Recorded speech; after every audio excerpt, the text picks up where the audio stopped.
Meus queridos irmãos, a paz do Senhor. Eu espero que esteja tudo na bênção aí com você e a sua casa. E se não estava tudo na bênção, vai estar a partir de agora, porque o Tá na Bênção está entrando na sua casa. É uma alegria muito grande poder estar aqui mais uma vez com vocês, compartilhando alguns ensinamentos da Palavra de Deus aqui com o podcast Tá na Bênção, influenciando a internet com um conteúdo saudável. Mais uma vez nós estamos aqui, eu e meu companheiro Gabriel, lembrando que eu sou o Lincoln Gabriel e ele é o Gabriel. É isso daí. Povo de Deus, povo abençoado, a paz do Senhor, espero que vocês estejam bem. Nós estamos iniciando mais um episódio e hoje nós temos um convidado muito especial, com um assunto muito especial. E é isso daí, acompanha aí que tem coisa boa. O nosso convidado de hoje é das terras gaúchas, ele gosta de comer churrasco e tomar chimarrão. Evangelista Manassés Amarante, é uma alegria muito grande, meu amigo, ter você por aqui e um privilégio devido à grande distância geográfica que nos separa, porém a gente está sempre unido por meio da fé e do ministério que o Senhor tem nos confiado. É um prazer muito grande o Tá na Bênção te receber aqui e eu gostaria que você se apresentasse para a família Tá na Bênção. Manassés. Muito bem, é uma alegria para mim também, um privilégio estar participando com vocês aqui desse projeto extraordinário, não é? Que certamente tem alcançado já muitas pessoas, muitas vidas, e o meu coração se alegra pelo privilégio, pela oportunidade. Tenho certeza que esse será e já está sendo um momento muito precioso, muito produtivo de aprendizado, não é? E de compartilhamento de conhecimento, de experiências, que são coisas fundamentais para o nosso crescimento e para o nosso desenvolvimento. É isso aí. Gente, não se esqueça de se inscrever no nosso canal, ativar o sininho para todas as vezes que a gente postar alguma coisa por aqui, o YouTube notificar você e saber que você gosta do nosso conteúdo. Como também não se esqueça de nos seguir no Instagram, @tanabencão podcast, tá bom? Hoje nós estamos aqui com o Manassés e nós vamos falar um pouco sobre o livro cujo Manassés tem uma participação. É o livro Deixe de Ser Ridículo. Né? É isso aí. Gente, é um conteúdo assim extraordinário. Eu particularmente fiquei muito impactado por esse conteúdo. E eu gostaria até de tomar em base um pouco da introdução do livro, que é acerca de um mundo que nós estamos vivendo hoje, onde os conceitos eles são tão relativos, a gente precisa muitas das vezes afirmar o óbvio, né? E é isso que esse livro faz com muita propriedade, afirmar algumas coisas óbvias sobre essa geração que está tão perdida dentro da sua própria identidade. Por isso, meu amigo Manassés, fale um pouquinho pra gente, dê a introdução e é contigo. Maravilha. É importante sempre pontuarmos, né, que esse projeto é um projeto que foi feito em parceria com outros 2 companheiros de ministério. Nós somos amigos já de longa data e nos reunimos com o objetivo de fazermos alguma coisa para impactar esta geração, considerando toda a realidade difícil que nós enfrentamos atualmente, e conversando nasceu esse projeto chamado Deixe de Ser Ridículo, né? E como o Lincoln já falou, o propósito é reafirmar alguns valores e algumas verdades que são óbvias, mas que precisam ser trazidas à tona para que essa geração tome consciência, né, dessas verdades e possa guiar e pautar a sua vida a partir desses ensinamentos básicos, mas tão fundamentais e tão necessários para uma vida saudável, né? Tanto no sentido, no aspecto moral, quanto principalmente espiritual, né? O primeiro parceiro e o idealizador dessa ideia foi o Dilson, né? Meu companheiro gaúcho também. Ele mora na cidade de Sapiranga, é meu vizinho praticamente. E o Dilson tem sido uma voz de Deus para essa geração. Ele tem abordado a palavra de Deus, o Evangelho, em uma linguagem muito jovem, né? E é bem interessante aquilo que Deus tem realizado na vida do Dilson.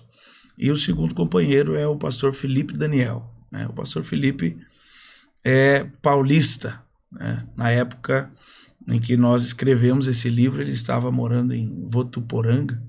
Hoje acredito que ele já está em São Paulo mesmo, e também tem sido uma voz relevante na pregação da palavra de Deus, né? E o nosso objetivo, como já disse, é o de impactar essa geração com uma mensagem direta, uma mensagem franca, né? Sem dar muitas voltas, uma mensagem realmente muito direta. Sem o gospelmente correto. Isso, uma mensagem que vai direto ao ponto.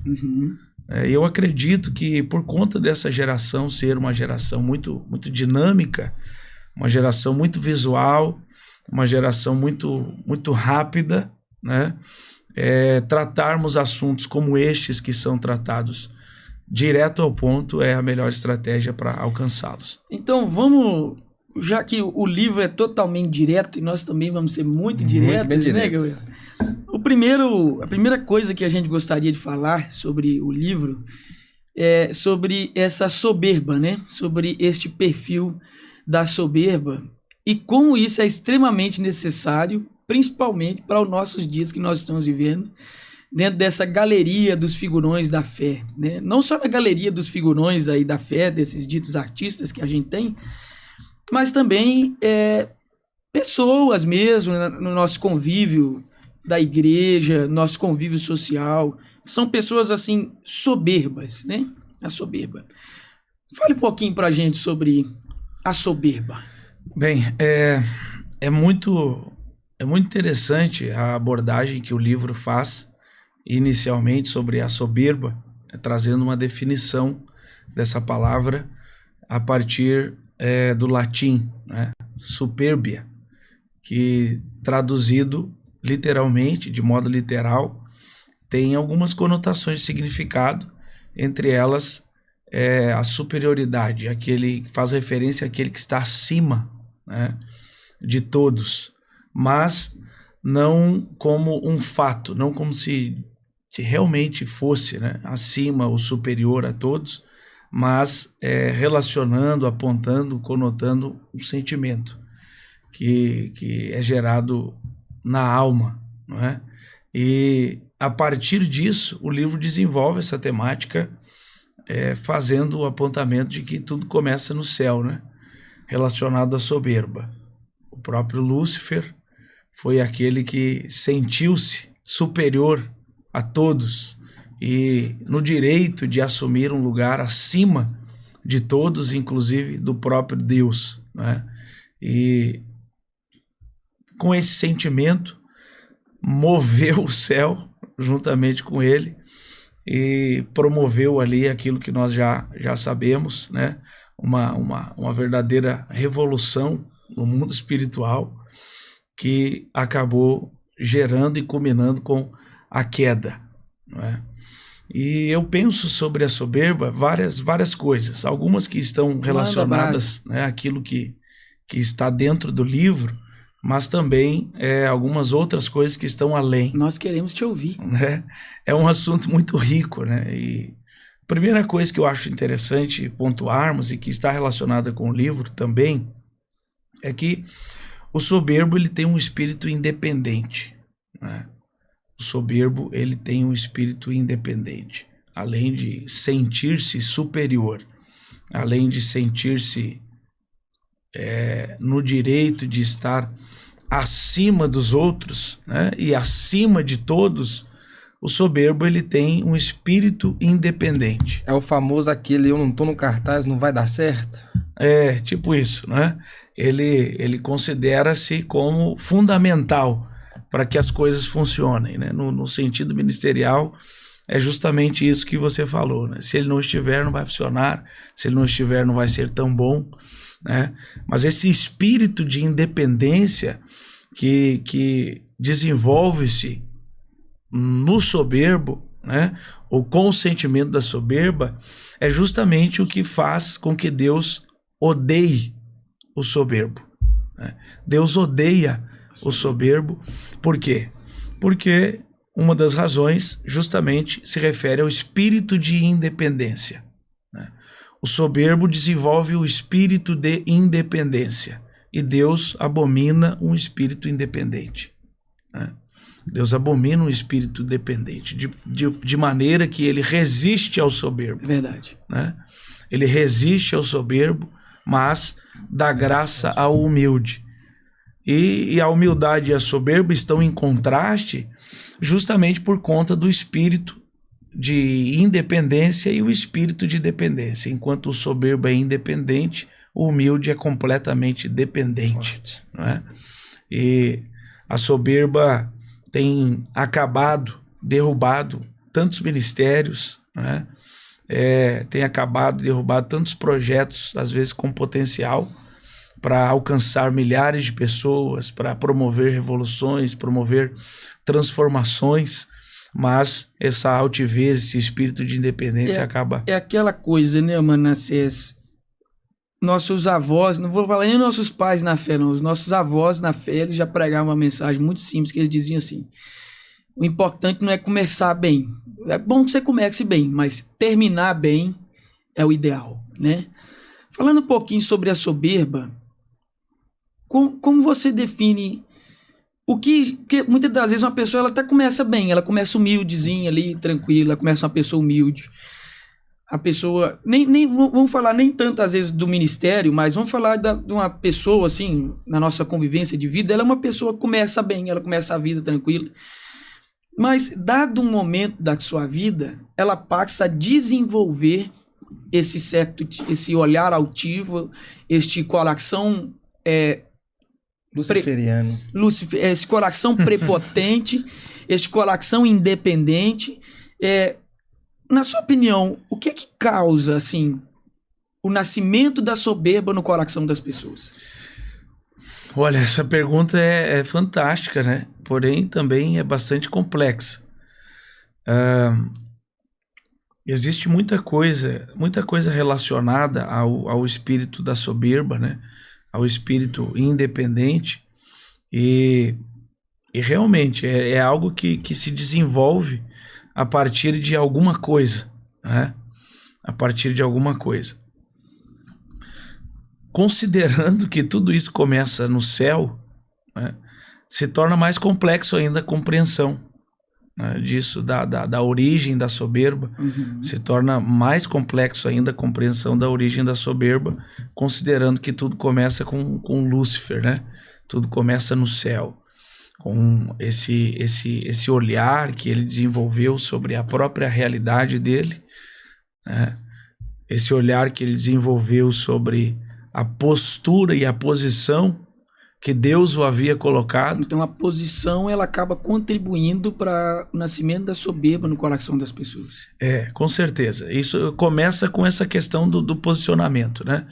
Mas assim, os anjos são seres livres, né? Eles são criaturas feitas por Deus, mas com livre arbítrio, né? Os anjos não adoram a Deus de modo obrigatório, né? Eles adoram a Deus de modo voluntário. Eles adoram e servem a Deus de modo voluntário. Então, Lúcifer foi uma criatura criada por Deus, né? E foi-lhe dado esse poder do livre-arbítrio, né? Apesar da sua alta posição, apesar do alto escalão no qual Deus o colocou, né? Apesar da alta cadeira na qual Deus lhe colocou. E voluntariamente, né? Ele sentiu-se no direito de estar naquele lugar, né? E mais do que isso, voluntariamente ele sentiu-se no direito de ir além. Esse espírito de independência, esse espírito voluntário, né, que havia em seu interior, o levou a observar tudo isso e a considerar que talvez fosse o seu direito, talvez ele pudesse e devesse, né, ocupar uma posição melhor, uma posição mais alta. E isso nos ajuda a entender um pouco. É bastante complexo para mim, pelo menos. Uhum. Eu vejo de modo bem bem interessante isso, uma complexidade muito profunda, né? Essa questão da origem da soberba, mas a natureza, agora relacionando à humanidade, a natureza humana é uma natureza caída, né? E naturalmente nós nos sentimos independentes, né? Naturalmente nós nos sentimos independentes, naturalmente nós consideramos que merecemos alguma coisa, merecemos um lugar melhor, uma posição melhor, uma cadeira mais alta. Então, de modo resumido, eu acredito que a questão da soberba está relacionada a esse espírito de independência, né? Ao espírito de independência. Eu não preciso, não dependo, mereço mais, posso ir mais além, posso ir mais alto, ninguém vai me impedir, ninguém vai me segurar, eu tenho as condições necessárias, eu tenho a estrutura necessária, eu tenho os recursos necessários e por essa razão eu vou, né? Então eu acredito assim, que a origem da soberba está relacionada ao espírito de independência. Quando nós nos sentimos independentes, nós nos desvinculamos da graça de Deus, nos desvinculamos do favor de Deus, né? E como criaturas, somos simplesmente, única e exclusivamente feitos da graça de Deus, né? Feitos do favor de Deus. Então, eu acredito que esteja relacionado a isso.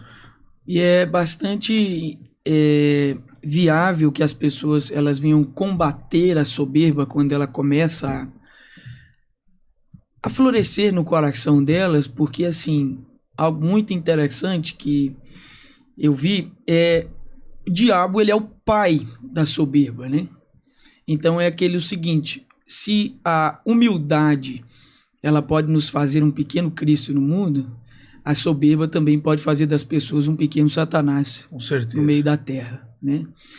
Então assim, a questão da soberba, nós percebemos que esse espírito de independência, muitas das vezes, que as pessoas estão em determinadas posições, a gente percebe que essas posições, o poder, os altos recursos que tem nas mãos, levam às vezes as pessoas à soberba quando elas não cultivam um coração humilde, né? A humildade. E a soberba, ela precede a queda, né? Se a humildade precede a honra, a soberba, ela precede a queda. Manassés, procrastinação. Jovens, adolescentes que nos ouvem, são o maior público hoje, né? Chamado de, talvez, o famoso nem estuda e nem trabalha, né? E as pessoas vão procrastinando, né? Só que a procrastinação, ela acaba, de certa forma, destruindo a vida das pessoas, né? Comenta um pouco pra gente sobre procrastinação. Bem, procrastinação talvez seja um dos grandes males dessa geração pós-moderna, né? De modo simplificado, o procrastinar pode ser definido como o deixar para depois aquilo que pode e deve ser feito agora, né? Quando eu deixo para depois, eu deixo de viver. Essa é uma das definições, né? Eu achei isso da hora. Uma das definições de procrastinação dadas pelo livro Deixe de Ser Ridículo. Quando você deixa para fazer depois, você também deixa para viver depois, né? Então, quando você deixa de fazer, você também deixa de viver, né? Você deixa de aproveitar, deixa de experimentar coisas que talvez lhe trariam benefícios, né? Coisas que lhe trariam experiências extraordinárias, transformadoras, coisas que lhe ampliariam a compreensão, não só sobre as coisas, como também sobre a vida, sobre o próprio Deus, né? Sobre o Evangelho, sobre Jesus Cristo, sobre a sua relação com Deus. E nós vivemos uma geração bastante complicada, uma geração que procrastina o tempo todo. Eu vejo que a questão da procrastinação está muito relacionada às prioridades, não é? Às prioridades. E a nossa lista de prioridades hoje, e quando eu falo nossa, eu me refiro a essa geração, porque nós estamos incluídos nessa geração. A nossa lista de prioridades hoje, talvez ela nem exista, né? O que você tem a dizer sobre pregadores procrastinadores? São pobres coitados. Um pregador que procrastina é um pregador que acaba rápido, acaba logo, termina logo, né? O ministério, ele tem uma demanda imensa, principalmente o ministério da palavra, né? Que é um ministério que depende da aplicação, da dedicação, da paixão, da piedade, né, do pregador com relação ao chamado, com relação à palavra. Então, o procrastinar é uma coisa que deveria ser riscada, proibida, exterminada da vida de qualquer pessoa que deseja o sucesso no ministério da pregação, né? Procrastinar não faz parte desse combo de um ministério na pregação bem-sucedida, sem dúvidas. É porque, assim, você acredita que quando o pregador ele se torna metódico, é mais fácil dele procrastinar? Porque quando eu quero dizer metódico é o seguinte, quando ele aprende a fazer o movimento... Com certeza, o pregador metódico se torna preguiçoso, né? E a preguiça é a mãe da procrastinação. A preguiça é a mãe da procrastinação. O preguiçoso procrastina. E o metódico, nesse sentido referido por você, ele com certeza deixa o pregador mais preguiçoso. E é interessante porque na prática da pregação, como é fácil você se tornar metódico, você descobrir o segredo para movimentar a massa, não é? E infelizmente as pessoas e o público cristão principalmente, o público cristão pentecostal, vou definir bem aqui, que é principalmente o público para o qual nós falamos, né? Sim. Infelizmente, eu falo com bastante pesar, é um público facilmente manipulável, né? E além de manipulável, é um público, eu diria que, me fugiu a palavra agora, mas é um público assim que você o discerne rapidamente e facilmente, ele segue um padrão de comportamento, né? Então, se torna muito fácil você adotar abraçar um método de abordagem para o nosso público pentecostal, né, que me deixe numa zona de conforto, que não exija de mim uma aplicação muito profunda no estudo, que exija de mim uma aplicação muito profunda na oração, na consagração. Por quê? Porque o público para o qual eu estou falando é um público que eu já conheço, é um público fácil de mexer com ele, é um público fácil de movimentá-lo, não é? Então, sem dúvidas, essa adoção de um método pode sim me tornar um pregador procrastinador e, muito além de procrastinador, preguiçoso. Se houver algum pregador nos ouvindo agora que ele seja procrastinador e preguiçoso, qual conselho você dá para ele para vencer isso? Saia da cama, levante-se do sofá, largue o celular, pegue a sua Bíblia e leia a Bíblia. Minimamente isso, né? Minimamente, leia a Bíblia. Priorize a palavra de Deus. Priorize buscar conhecimento, priorize dedicar-se a esse ministério, coloque-o no topo da sua lista de prioridades, se é que você deseja o sucesso, se é que você deseja ser bem-sucedido na pregação da palavra. Levante-se, essa seria a palavra de ordem, não é? Levante-se, saia da sua zona de conforto, pague o preço, sue, esforce-se, empenhe energia para que as coisas então possam fluir de maneira extraordinária. Glória a Deus.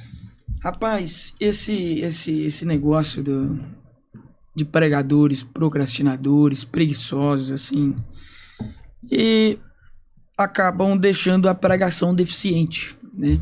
Nós temos hoje as pregações fantásticas, né? As frases de efeito.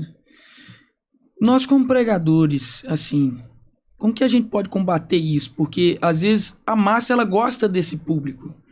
Às vezes, pregadores como você, as pessoas, assim, acabam dizendo assim, não, é muito chato ouvir um Link pregar, ouvir um Manassés pregar. Uhum. Ah, meu Deus do céu. Mas quando vai pra pregação, uau, as frases de efeito, eles acham tão bacana, tão extraordinário, assim. Como você acha que a gente pode influenciar a pregação daqui pra frente? Pra retirar isso do coração das pessoas? Eu acho que a melhor forma de nós fazermos isso é demonstrando para essa geração a nossa rotina. Como nós fazemos. Eu acho que como essa geração é uma geração muito visual, né, nós precisamos mostrar isso. Historicamente, se nós pegarmos para analisar a conduta e a trajetória dos grandes pregadores que antes de nós alcançaram o sucesso, antes de nós alcançaram o êxito, nós vamos encontrar nesses pregadores um fator em comum. Qual? Eram homens de vidas no secreto. De orações. Eram homens de vida no secreto. A vida nos bastidores dos ministérios desses homens é uma vida sobre a qual nós ouvimos falar, né? As pessoas contavam. Aquelas que estavam em torno desses homens comentavam, né? Diziam umas às outras. Porém, hoje, nós vivemos uma geração diferente. Eu já talvez esteja me tornando repetitivo nesse sentido, mas é uma geração muito visual, né? É uma geração que precisa ver as coisas. Eu acho que uma maneira de nós combatermos a procrastinação na vida daqueles que nos olham, nos veem, nos acompanham e desejam também um ministério, eu acho que uma das maneiras de nós combatermos isso é a demonstração de como nós fazemos, né? A demonstração, a exposição de parte da nossa rotina, pelo menos, para que através disso eles possam se inspirar, né? Algumas das perguntas que eu mais recebo das pessoas, tanto nos eventos quanto pelas redes sociais, algumas dessas perguntas dizem respeito à rotina de busca, de estudo, devocional. Como você faz? Qual é a sua organização? O que você faz quando levanta? Ah, pastor, como é que você estuda? Como é que você organiza? Ah, quando o senhor está viajando, como é que o senhor faz? Né? Qual que é a rotina que você estabelece? As pessoas querem saber. E as pessoas querem saber porque isso se tornou um tipo de cultura, né? É uma geração que se expõe, a geração dos influencers. Os influencers nas redes sociais, eles mostram tudo sobre si. Não há mais privacidade, né? Privacidade é uma coisa que quase não existe no mundo secular, né? No aspecto secular. Então as pessoas querem saber como tudo funciona. E eu acredito que se nós desejamos realmente influenciar ministérios no sentido de que se tornem ativos, proativos, no sentido de que se tornem ministérios dedicados, empenhados, nós precisamos também mostrar um pouco de como nós temos feito para fazer a diferença, não é? E esse assunto é tão sério que Leonardo Ravenhill ele vai tratar sobre isso no seu livro Porque Tarda o Pleno Avivamento. Essa deficiência dos pregadores, daqueles que fazem menção da palavra de Deus, a ter uma vida piedosa, justamente foi o que o senhor acabou de pontuar, a qual eles desejam muito o estrelato dos púlpitos, mas pouco secreto, pouco conhecimento. Eu até cheguei a comentar com o Lincoln de um jovem pregador que me mandou mensagem, falou assim, Varão, me manda umas frases de efeito aí. Isso é assustador. Assustador.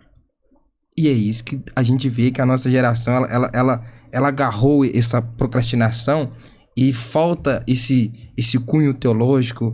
Eu até comentei com o Nico, falei assim, Lincoln, eu tava observando o pastor Manassés, já tem desde 2017 que eu acompanho o senhor. O senhor veio pregar num círculo de oração no Durval de Barros, e o senhor não tinha livro, e o senhor trouxe uma mensagem sobre Naamã que profunda, a gente vê que tem uma dedicação ali, que tem uma vida ali de secreto, que busca conhecimento.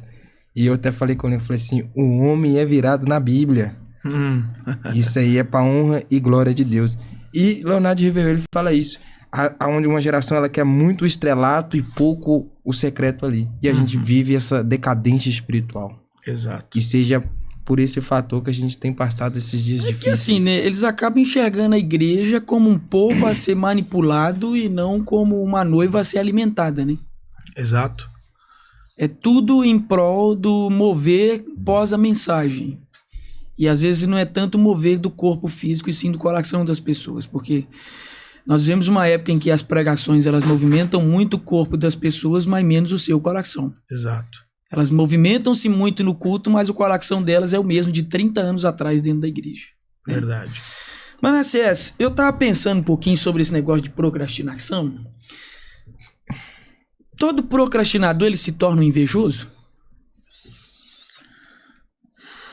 Porque se você vai procrastinando, você vai empurrando com a barriga.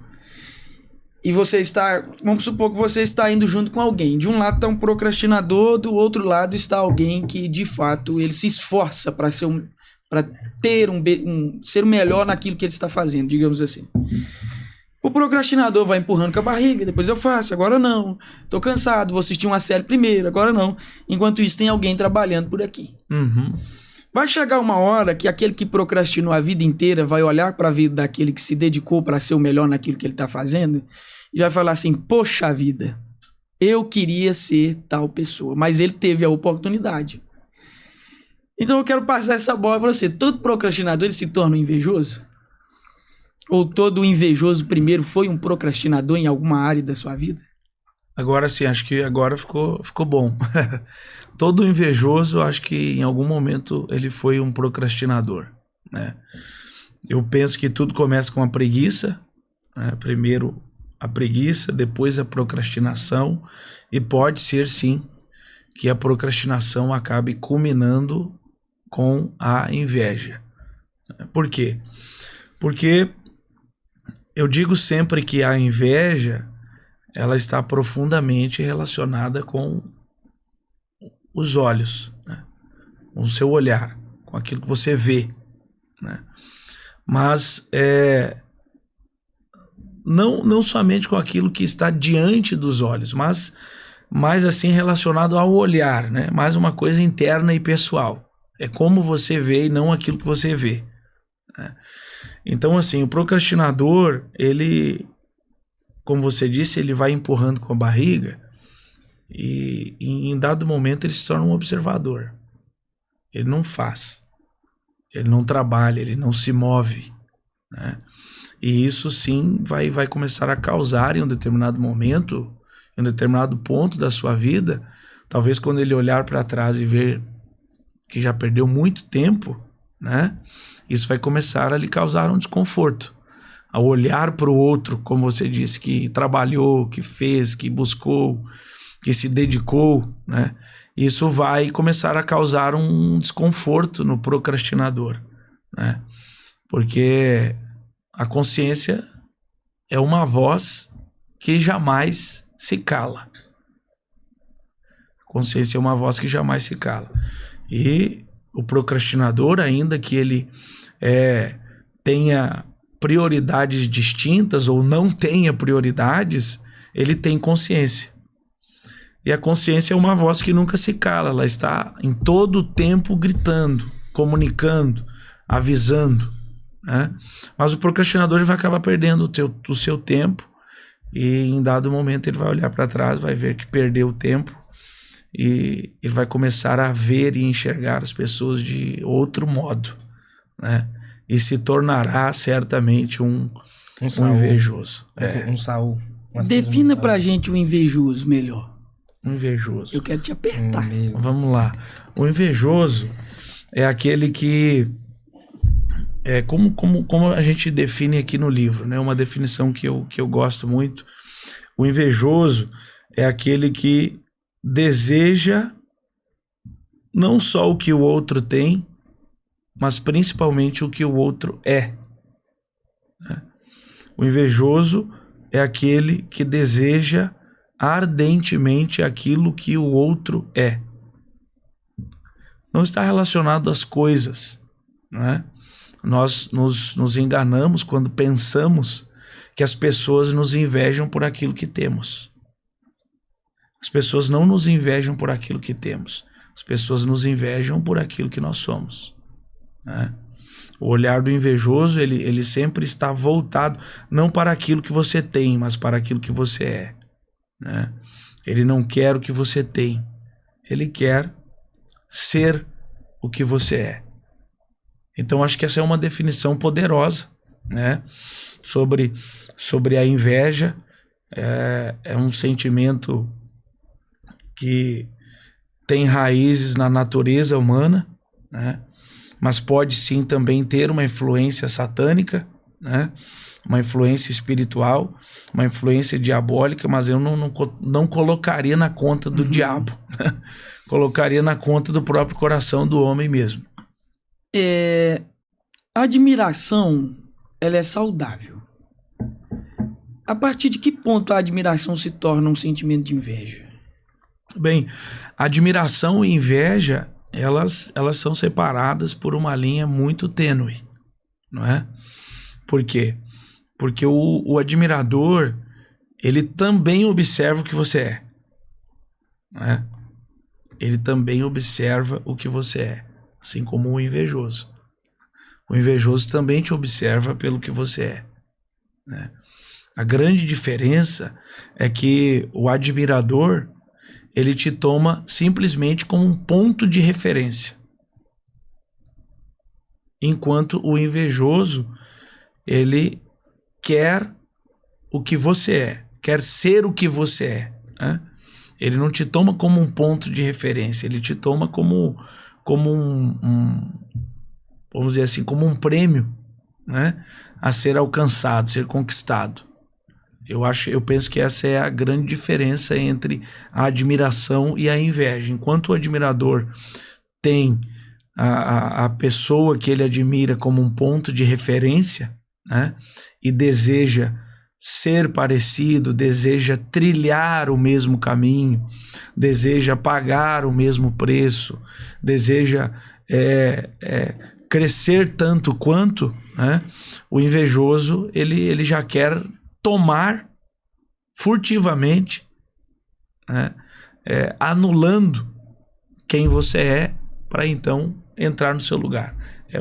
É muito forte isso, né? Eu enxergo o seguinte, sabe, Gabriel? O admirador, ele nos enxerga como se fosse uma identidade a ser conquistada, algo a ser edificado em mim que eu vejo em você. Uhum. Enquanto o invejoso, ele vê algo a ser roubado na nossa identidade. O invejoso, ele quer roubar quem você é, né? Enquanto o admirador, ele vê em você princípios a serem inspirados, é uma inspiração. O admirador, ele se inspira. O invejoso, ele quer roubar, né? Muito forte. O invejoso, ele quer roubar a sua identidade, porque aquilo que você é como pessoa, ele não tem. Então, aquilo que ao seu redor é construído através da sua identidade, o invejoso quer ter a sua identidade para poder construir as mesmas coisas que você tem ao seu redor. Exato. Enquanto o admirador, ele quer ter ele te usa como uma inspiração para que ele construa a sua própria identidade. O admirador, ele não é um ladrão de identidade. Exato. Nós estamos vivendo uma época dos ladrões de identidade, rapaz.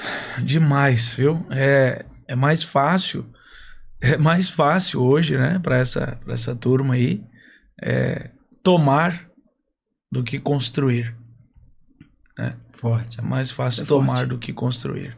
E o invejoso, ele toma, né? O admirador constrói e o invejoso toma. É justamente o que você falou. Porque dá muito mais trabalho você construir alguma coisa do que você ir lá e tomar, né? Mas é interessante que a gente está pensando aqui sobre essa questão de identidade, porque assim, as pessoas muitas das vezes, elas não constroem uma identidade em si. E o que eu quero dizer com isso? São pessoas que elas montam um personagem. Né? São pessoas que acabam montando um personagem. E qual que é o intuito de montar um personagem? Para poder passar uma aceitação. E eu acredito que é muito mais saudável você mostrar quem você é do que você montar uma identidade, você falsificar uma identidade para passar para as pessoas algo que você não é, para ter aceitação.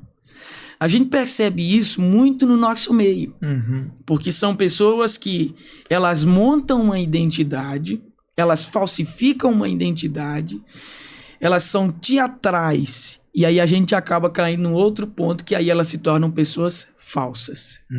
São falsas. Elas são falsas no comunicar, elas são falsas no relacionar, elas são falsas na amizade, porque aquilo que ela está doando não é a realidade.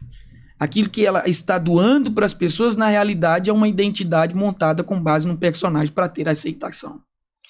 É por isso que os bastidores, eles falam mais do que a vida pública das pessoas. Com certeza. Porque hoje, a janela das redes sociais, elas acabam montando um personagem que não coincide com a realidade dos bastidores.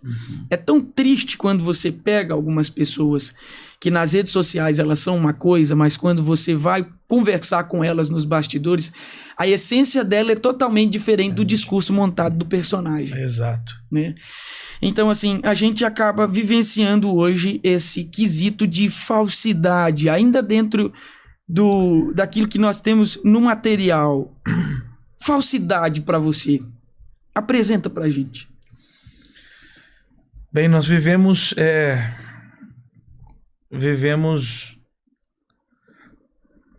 pensar sobre falsidade hoje é algo assim tão comum, né? Tão comum para as pessoas a falsidade ser aquilo que parecer, na verdade, né? O ser não tem nada a ver com falsidade, né? O ser não tem nada a ver com falsidade. Falsidade está extremamente e profundamente relacionado com o parecer, né? E não com o ser. E justamente eu definiria a falsidade dessa maneira, né? O falso, ele não é, ele parece, né? E o parece diz respeito à construção de uma imagem que às vezes é uma imagem semelhante, mas não é, né? Semelhante à maioria, né? Porque assim, eu queria falar assim, ó, nós somos influenciados hoje, né? Influenciados, principalmente através das redes sociais. E os influenciadores, eles criam tendências, né? Tendências. E as tendências, elas ditam o ritmo, elas ditam o comportamento, elas ditam a postura, elas ditam a aparência, né? Elas ditam tudo. As tendências têm justamente esse objetivo, esse propósito, né? Ditar para as pessoas aquilo que seria o adequado, seria o correto, né? Ditar para as pessoas aquilo que seria o aceitável, né? E a partir disso, essa geração é uma geração que acaba não definindo uma identidade própria, porque se vê na necessidade de seguir tendências, né? Se vê na necessidade de seguir tendências. E para suprir essa necessidade de seguir as tendências, as pessoas se tornam falsas. Porque aí então elas se esforçam para se parecer com os outros, né? Elas se esforçam para parecer com algo que está completamente distante da sua realidade, né? Da sua essência, do seu caráter. O falso, ele parece e não é, né? O falso parece e não é. Está muito relacionado à aparência, aquilo que nós construímos, aquilo que nós queremos que os outros vejam, né? Do que o que realmente somos em essência, do que o que realmente sentimos, o que realmente vivemos. É bastante interessante você estar tocando nos pontos aqui, porque é o seguinte, quando a gente olha para o nosso meio, a gente percebe que algumas pessoas, elas constroem amizades que são falsas, né? Elas são interesseiras. Dando um gancho nisso daqui, principalmente no nosso meio, como você vê essa questão do eu te coloco aqui, você me coloca lá, essa amizade falsa de pessoas pelo interesse. Eu não estou interessado. O interesse saudável seria eu estar interessado em que o Manassés como pessoa tem a acrescentar na minha vida. Olhando pela outra perspectiva do nosso meio, o que o Manassés, como o pregador Manassés, tem para me oferecer como um pregador também. Como você vê essa questão, eu te coloco aqui, você me coloca lá, eu faço isso, você faz aquilo? Eu acho assim, isso é extremamente prejudicial para o ministério, não é? Profundamente prejudicial para o ministério, para o desenvolvimento espiritual. Eu sempre fui contrário a essa metodologia de desenvolver relações, criar alianças com o interesse de agenda, de portas, né? de oportunidades. Eu sempre fui muito contrário a isso e eu mesmo sempre trabalhei e construí a minha própria trajetória em uma escala de dependência de Deus, acreditando que Deus, que me chamou, né, é poderoso e suficiente para que as portas se abram, para que as oportunidades surjam. Então, essa questão de criar relações com interesse, fazer alianças com o interesse de entrar por algumas portas, com o interesse de ter algumas oportunidades, demonstra uma fraqueza imensa, né? Demonstra uma falta de caráter, demonstra uma falta de convicção com relação ao ministério, demonstra uma falta de confiança em Deus, né? No Deus que chamou, no Deus que fez a promessa, no Deus que estabeleceu.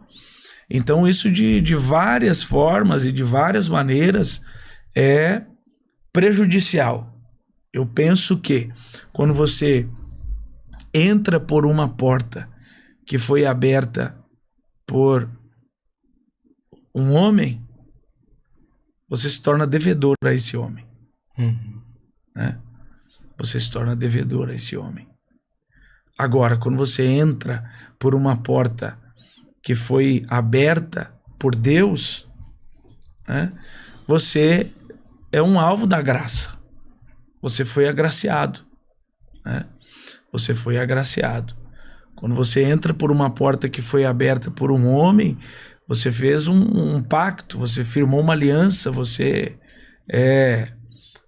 entregou a esse homem, né, a sua própria vida para que em algum momento ele te cobre de alguma forma. Ele te cobre de alguma maneira. Né? E com Deus é diferente. Né? Quando Deus abre a porta, é por graça, né? Por favor. Eu carrego comigo uma filosofia assim de vida que é o seguinte: quem o homem levanta, o homem tem poder de abater a hora que ele quiser. Exatamente. Mas quem Deus levanta, o homem pode tentar da maneira que for, mas ele nunca consegue abater quem Deus levantou. Verdade. Eles podem inventar coisas, eles podem caçar, eles podem vender, eles podem manchar a túnica, eles podem acusar, eles podem fazer o que for. Mas eles não são capazes de anular a chamada daquele que Deus levanta. Com certeza. Rapaz, infelizmente nós estamos quase chegando ao fim. Olha como é que passa rápido demais. O tempo passa muito rápido. A produção já informou pra gente que a gente só tem quase beirando uns 10 minutos por aí. Tá. E... Gabriel, você tem alguma coisa pra apertar o Manassés? Essa é sua hora, porque... Eu tô apertando o homem aqui. Pega leve. Ele é bom.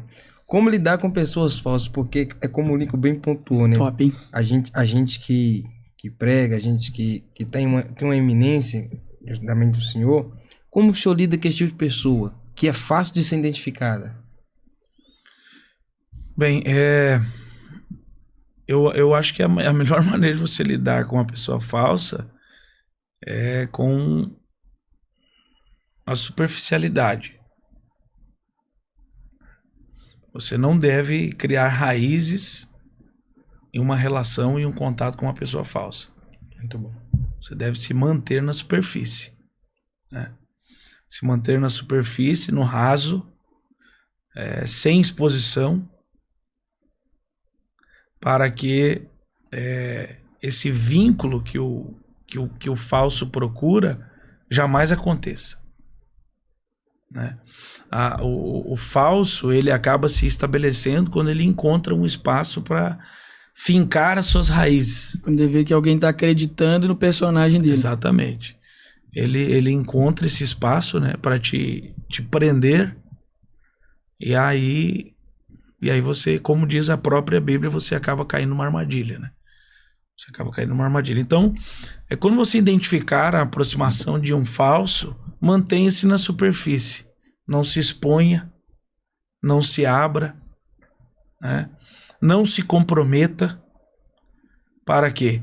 Para que você se preserve, para que a sua espiritualidade se preserve e para que a sua casa, a sua família e o seu ministério se preserve. Se mantenha na superfície. Glória a Deus. Se em algum momento da minha vida eu já sofri com pessoas falsas, como abrir o leque para novos relacionamentos? As novas relações, principalmente nesse nosso meio, né? Eu digo que é um submundo. Esse nosso submundo... as relações dentro do nosso submundo são bem complicadas, né? São bem complexas. Porém, são necessárias. Nós precisamos de pessoas com as quais nós possamos contar em momentos de dificuldade, né? Em momentos de necessidade. Nós precisamos de pessoas com as quais nós possamos ter uma relação de confiança, né? E eu penso que a maneira de nós filtrarmos isso se dá justamente nessa como é que eu vou dizer? Você precisa estabelecer alguns princípios para que essas relações aconteçam, não é? Você precisa estabelecer alguns princípios, fazer uma leitura dos interesses da pessoa que está se aproximando de você, fazer uma leitura do que essa pessoa busca, do que essa pessoa procura. Eu acho que é importante, né? Você conversar para que você possa ter essa ideia, para que você possa fazer essa leitura. Você precisa observar, né? Precisa levantar o histórico para acompanhar a história dessa pessoa e ver se realmente é alguém com quem você possa confiar e desenvolver um relacionamento. Meus irmãos, é com muita tristeza que nós estamos tendo que encerrar. Que pena. Mais um Tá na Bênção, porque o tempo passa muito rápido, né, meu irmão? Nós queremos deixar, pastor Manassés, para que o senhor deixe as suas... Pastor, eu estou te consagrando já. Obrigado. Deixe as suas considerações finais, suas redes sociais, seu trabalho. Fique à vontade. Onde achar o livro? Maravilha. Primeiro, muito obrigado, né, pela oportunidade de estar aqui com vocês. Uma oportunidade rica, grande. A gente aqui, eu tenho certeza, está alcançando pessoas que precisam, né, de ouvir aquilo que está sendo dito, aquilo que está sendo discutido. Então, a minha gratidão pela oportunidade, o privilégio Meu desejo é que Deus abençoe vocês nesse projeto, né, nesse propósito, que milhares de pessoas sejam alcançadas. Amém. E muitas vidas sejam edificadas, né? O meu sentimento de gratidão a Deus, né, porque Ele está no controle de todas as coisas, e também dizer a você que está nos acompanhando que entenda que Deus tem um propósito na sua vida, e se você já entende isso, abrace esse propósito, dedique-se a esse propósito, né? Trabalhe a sua espiritualidade com verdade, com integralidade, né?